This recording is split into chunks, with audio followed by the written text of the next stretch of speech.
You know, Canelo, when he arrives, should just turn the place out. I think he attracted 40,000 for his fight against Austin Trout. His brother's on this card. Right. You know, Adrien Broner's here. I mean, the town itself has just become almost like the second mecca of boxing, or the third. Absolutely. You know, it follows Las Vegas and New York. So it's just opened up, you know, a whole new venture for boxing. As far as Saturday night, who would you say has the most to gain on this card, and also who has the most to lose on this card as well? I mean, I think Broner has, Maidana has the most to gain. I think he's in a win-win situation. I mean, obviously, if he loses, you know, he falls back in line, but this is a major opportunity for him.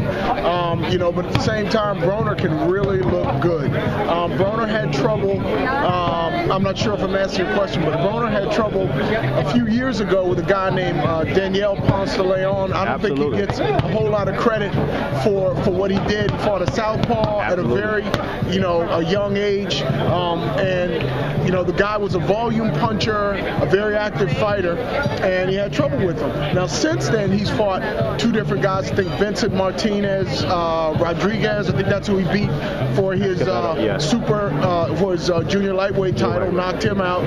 Then he beat Antonio DeMarco, knocked him out for the lightweight title. This is another guy similar to those guys in style, but this is only you know, Adrien Broner's second fight at 147. So we'll see if he wades through Marcos Maidana like he did Martinez and DeMarco, or whether he has the same trouble that he had with De Leon. I know that Marcos has told me that he plans to just be relentless, hit him in the arms, make him drop his guard. But I think you know, both sides believe that their strategy is going to work. So I think you really see the potential for fireworks. And lastly, what are your thoughts on Keith one-time Thurman? With a victory, where does he go from here? If he can do what he got to do, win in convincing fashion Saturday night, where does that put him as far as the 147 plateau? Is something he can even go to 154 and be a contender at that weight as well? What are your overall thoughts on him? I just love him. I love everything about the guy. I mean, he comes to fight, he can box, he can punch.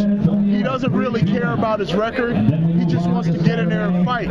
He wants to win, obviously, but he wants to be tested. He's an old school guy, old school mentality. He fashions himself after the Marvin Haglers, the Sugar Ray Leonards, Roberto Duran's, you know, the Tommy Hearns. He harkens back to those days. I've talked to him about it several times. I think that he's a very dangerous guy because he really doesn't care who he's in there with, but he wants to be in there with the best. Right. And as you know, just last week, you know, Paulie Malignaggi, who he called out a while ago, you know, dominated Zab Judah.